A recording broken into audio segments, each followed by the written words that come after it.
Greetings, everyone. This is Rockwell Spot coming at you with the weekly comic book roundup. We'll be moving on now from the X-Men to the Avengers, and as well as Cosmic Marvel. Kicking things off with Captain America number 19. Where we left off, Captain America had very publicly managed to thwart the most recent scourge of the underworld and save quite a few people and make it really hard for him to be seen as a villain at the moment. He also appropriated the cell phone of his girlfriend, Sharon Carter, and noted some texts between Sharon and an operative known and the operative we know to be the Dryad, and that we, the readers, know is, in fact, Peggy Carter. And a meeting was arranged between Sharon and and Peggy. So we begin in the library. Steve, looking around. A cat comes up.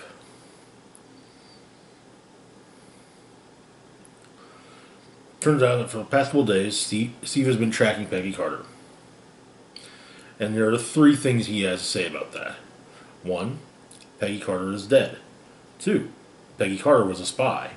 Three, the second thing is nowhere near as important as the first. Anyway, so the cat that Steve runs into in the library turns out belongs to none other than Agatha Harkness. And she explains that there's a lot to explain and unpack about the Daughters of Liberty. And he's about to learn all of it in the blink of an eye.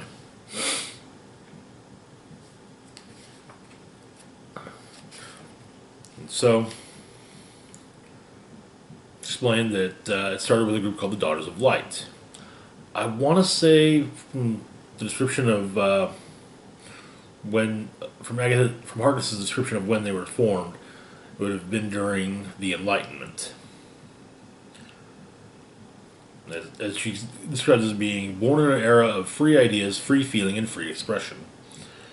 Goes on to explain that freedom was not for everyone. Furthermore, she explains that, brings up the old saying, behind every great man is a great woman. Adding that what's never said is how hard these great men work to make sure it stays that way. But as things progressed, it was decided that mankind needed new guardians to ensure that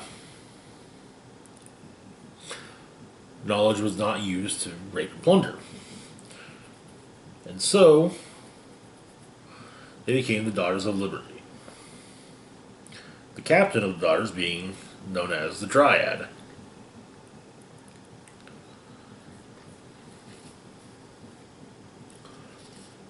They helped to rescue slaves through the Underground Railroad. They passed along intelligence during the Revolutionary War.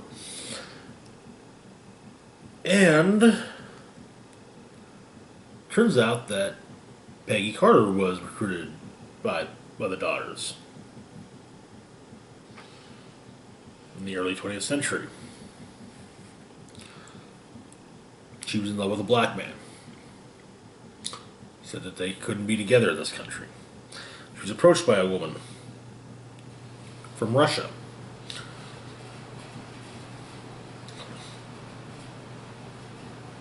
who had been part of who had been fought in the Russian Revolution and was known as the Night Witch, great soldier.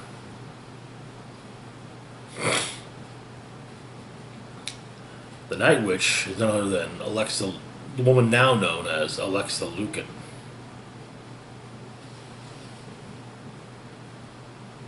back when she was Alexa Volkov.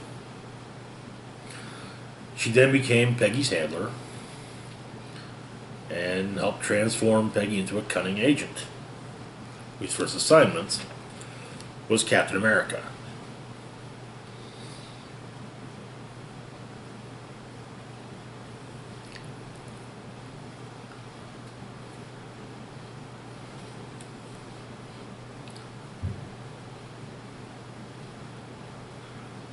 It's explained, however, that Peggy's back because Alexa is a sorceress. In fact, a necromancer to be exact. Life and death are mere toll bridges to her.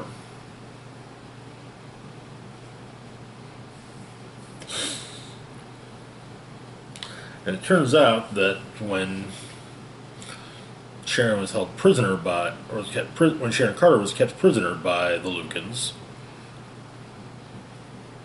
they took out a piece of Sharon's soul.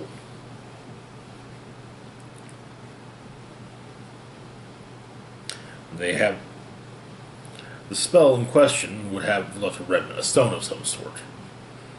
So they have to get the stone to save Sharon.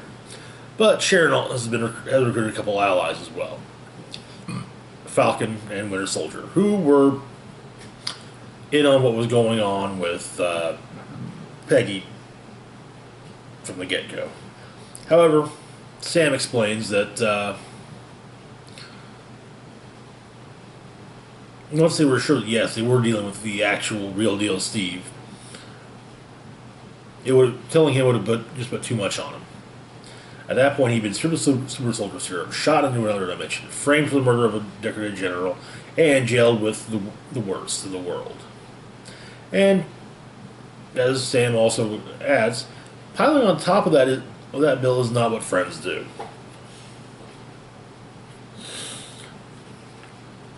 And so, Sharon apologizes to Steve for keeping secrets. Steve apologizes to her for not trusting her, and also offers her back her phone. But Sharon has a better idea. They trade her phone for Cap's shield. Then there's another matter that is brought up.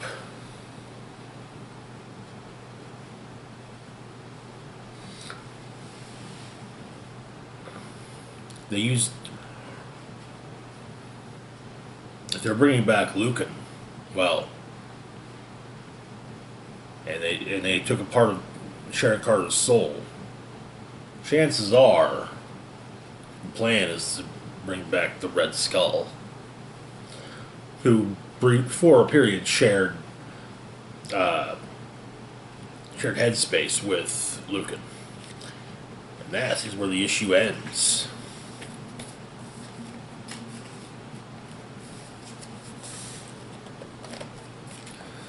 Next up, we've got Captain Marvel number 15. Where we left off, Captain Marvel had managed to find a workaround for her plan, for the ultimatum that Vox Supreme had given her. That was delivering to him clones of Avengers,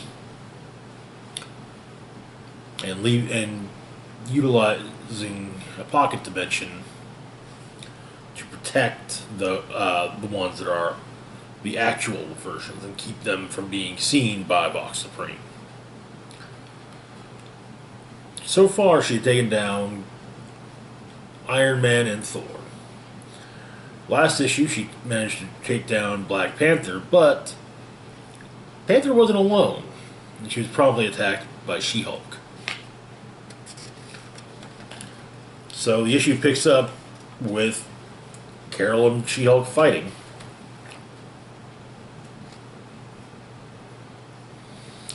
And during the fight, She-Hulk unmasks Carol and is actually kind of shocked by what's happened, or by this.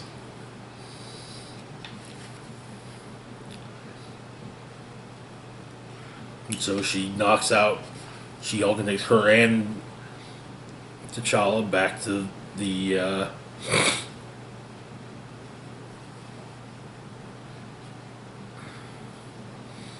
to where she's keeping Tony and Thor, which apparently is within the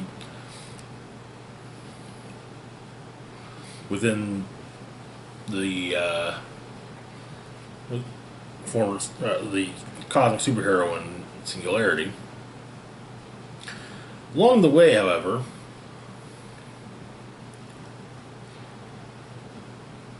Carol manages to pick up bits and pieces of Tony's armor, which she then delivers to Tony, and well, she has made a realization, and she's pretty sure that the bombs that Vox has set are inside the Kree refugees. And there are 9 Kree refugee camps spread out throughout the U.S. So she delivers Black Panther and She-Hulk, and Vox does call on the fact that they're being brought back to him naked. Why is it? And he's curious. And she says, "Hey, you asked for the Avengers, not their tech. So I'm giving you what you asked for."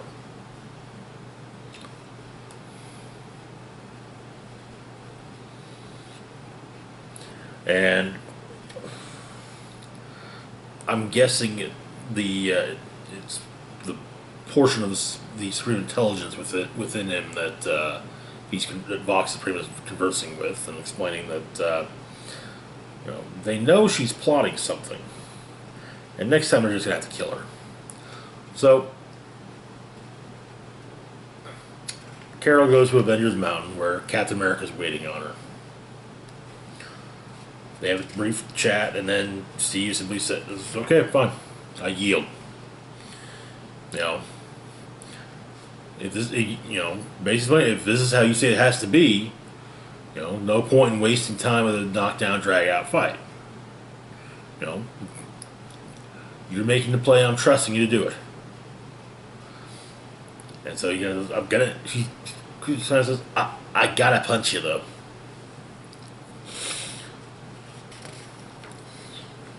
So she takes Cap to where they're all hiding, and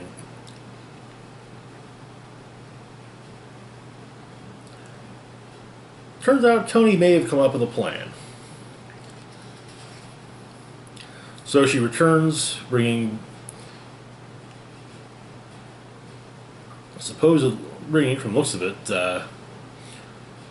Captain America and Hawkeye, explaining that she can't bring Ghost Rider because Ghost Rider is currently in hell, which makes him a little hard to acquire. Vox Supreme argues, but this is what we agreed, and Hawkeye has no powers, which Carol says is debatable. And also adds, though, if people with powers are the goal, Ghost Rider doesn't have them either.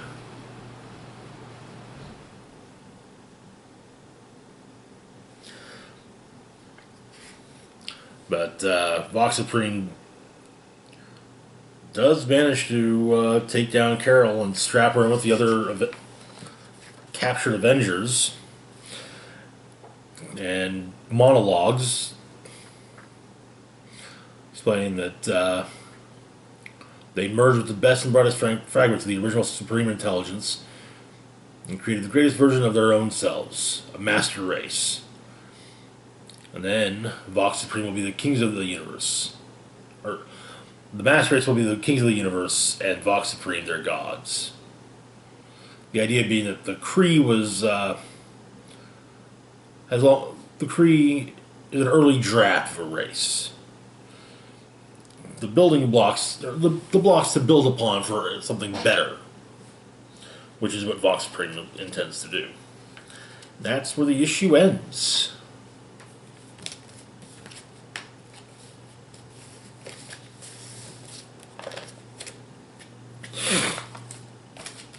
Next up, we've got Machine Man 2020, number 1. So where we left off with Machine Man Machine Man had been tasked to basically wait outside Banetronics with a rocket launcher, ready to blow up the Banetronics antenna to prevent the distribution of code, a subservience code, basically, that would affect all AIs. While waiting, however, Jocasta, formerly the Bride of Ultron, now the robot that Aaron Stack, Machine Man, loves, flew by. Also, the first AI to be affected by this particular code. And so,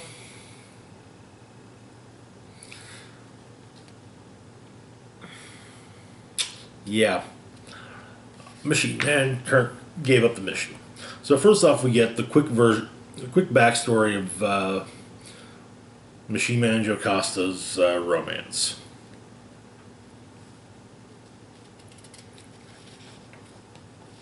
Or at least Machine Man's love for Jocasta.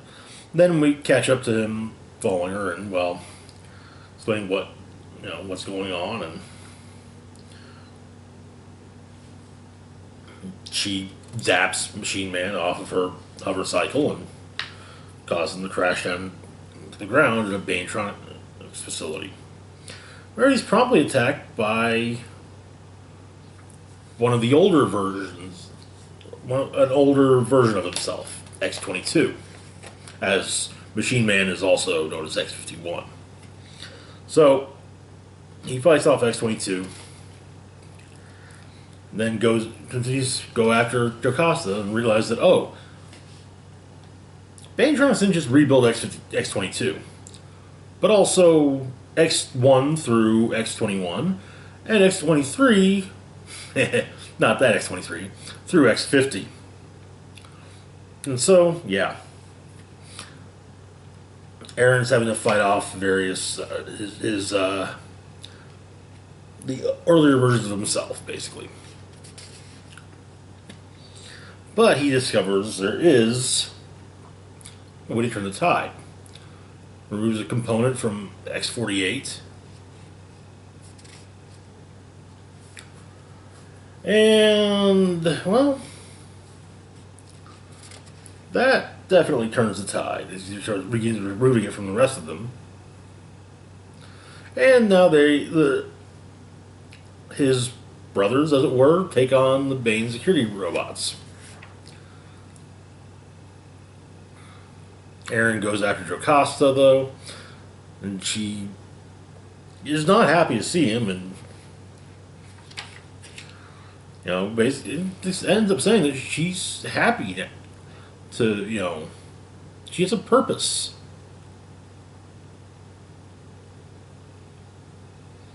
She's been cured of all those pesky emotions and whatnot.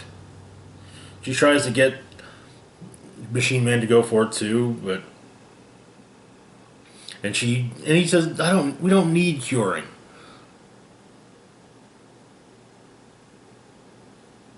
And we see a couple moments, flashbacks of older Machine Man moments. One with him saying, his aim in life is to live just like Johnny Average, take no more than was guaranteed in the Constitution. Transposed with him leaping into battle with various sharp pointy bits coming out of his hands, saying, pray to your fleshy god, pray! So those were just a few years apart. And basically goes through a list of things wrong with him. Subject to fits of rage, irrational jealousy. He's gone from taking pride in his human traits to despising them. So maybe Aaron's the one who needs help, not her, not Jocasta. But, and she's also found new love, and that does not make him happy. And yeah.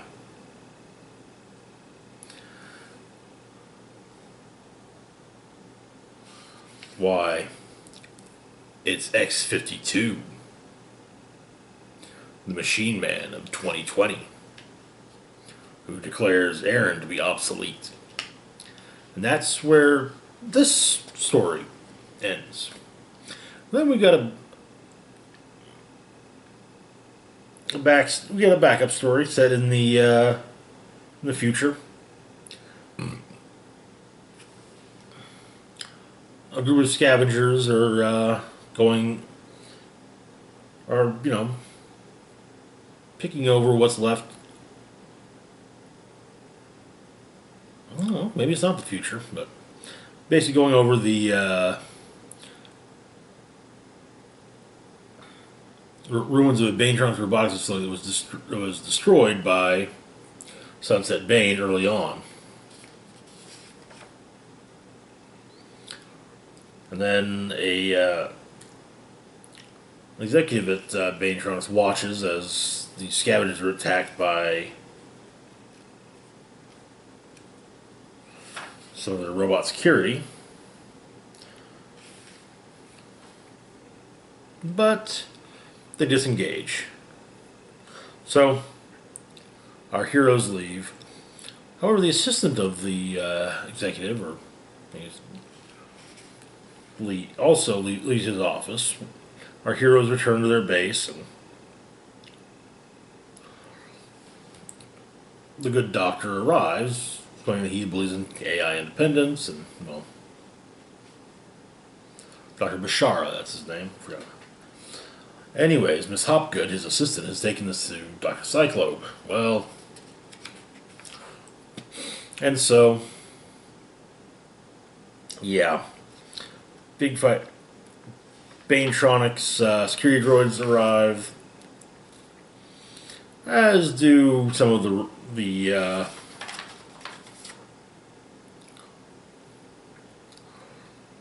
some of the Robot Revolution droids. And that is where the issue ends. I honestly thought that backup sort of set in the future just because of the old Machine Man or Iron Man and Machine Man 2020 comics. Anyways, moving on to Marvel, the cosmic side of Marvel, with Guardians of the Galaxy #2. So where we left off,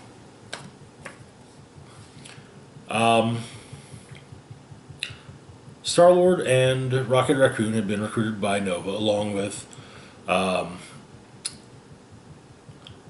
Moondragon, Phyla-Vell from a parallel universe, and Novar to do something about what appear to be rampaging versions of the Greek gods.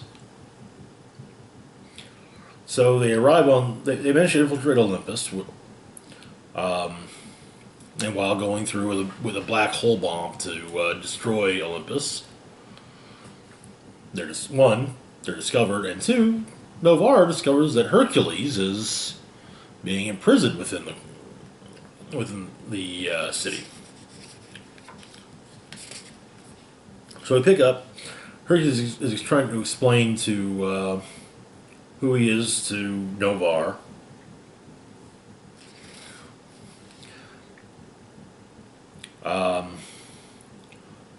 Zeus has punched a hole in Nova, but Phyla-Vell is still holding her ground against him.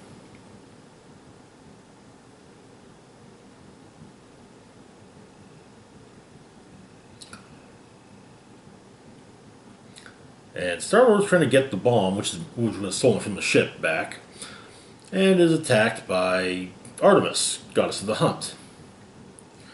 He uses the element gun, though, to encase her in diamond.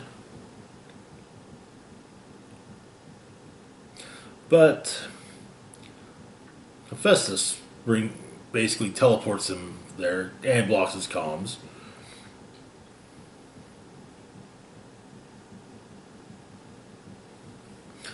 Him and Star-Lord have a bit of a back and forth. Meanwhile,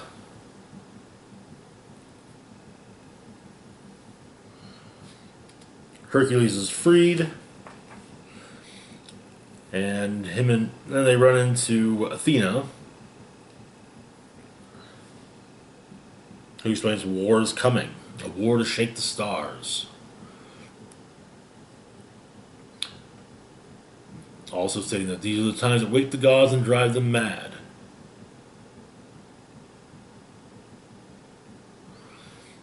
going on, and also adding some wisdom. And the fool saint will be lost, not to return until transformed. The lovers will be united, but even love will not stop the tide of those who wait to sail upon it. And a reckoning comes for us all.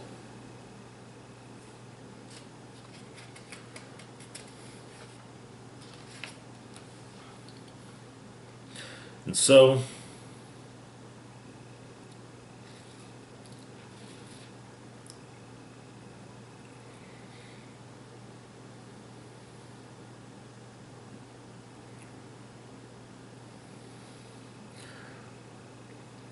Zeus and the Olympians withdraw back to Olympus.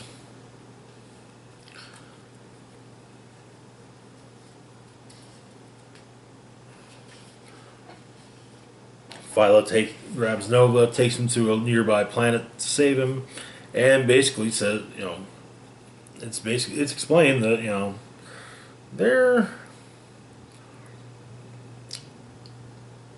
Moondragon, Novar, Herc, Rocket, Star-Lord, they're on their own now. However, Star-Lord manages to kill Hephaestus and activate the bomb. And get the ship ready for launch. However, turns out he's doing all this remotely with his helmet.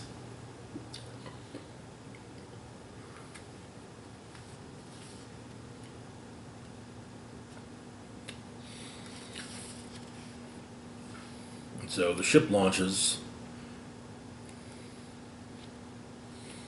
just as Zeus arrives.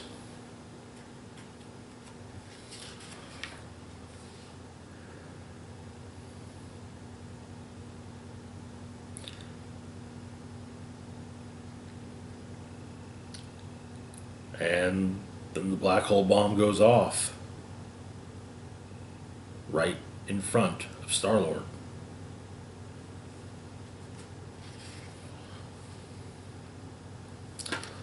And the issue ends with Rocket crying about, honestly, crying about the death of Star-Lord while Hercules holds him and basically gives him a shoulder to cry on.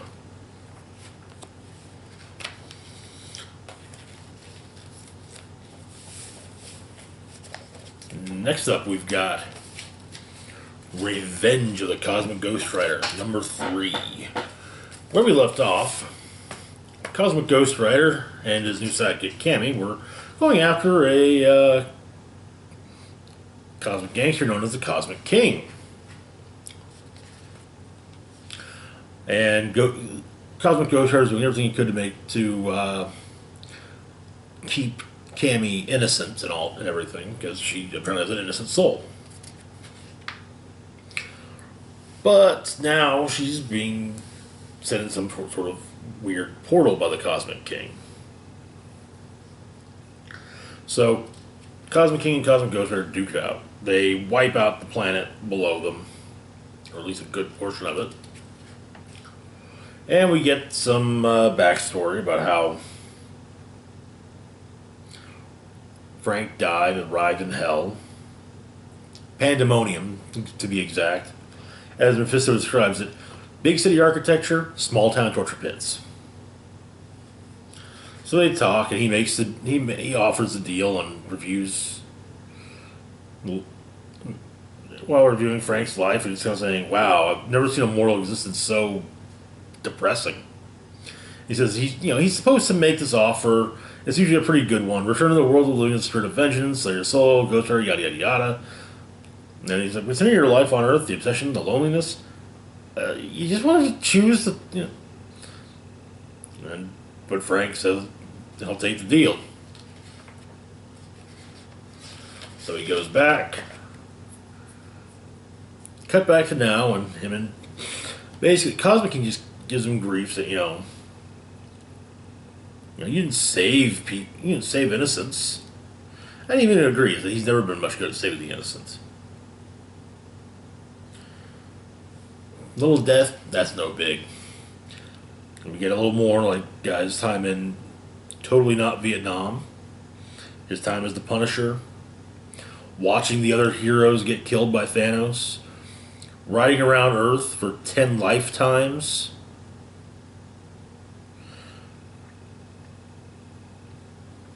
Selling the remains of the Earth to Galactus for one more shot at killing Thanos.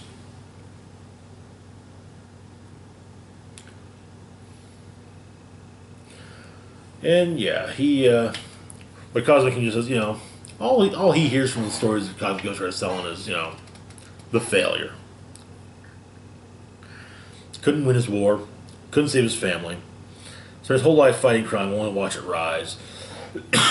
Couldn't help the heroes or save the planet and Thanos.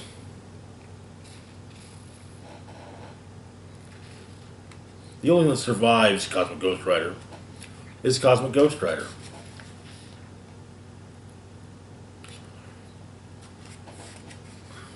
And he kind of unloads on the Cosmic King. Starts slinging around. He's starting to really tap into that power of Cosmic. And finally, Cosmic says, hey, what if there was a way for eternity to end? After all, you really can't die. But turns out the Cosmic King has Frank's soul.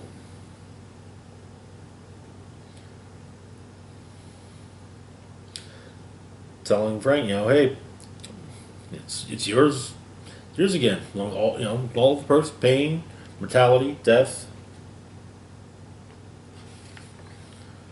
And Frank takes it.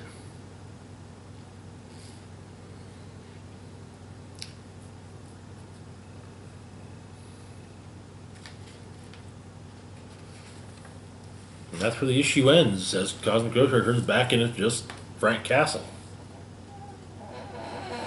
Alright, that's it for now. As always, feel free to like, share, and subscribe. Links to my Facebook, Twitter, Patreon, and PayPal found in the description box down below. Still got one more video for the roundup to go, which will be this week's DC books. Anyways, this is Rock Box signing off, saying live long and rock hard.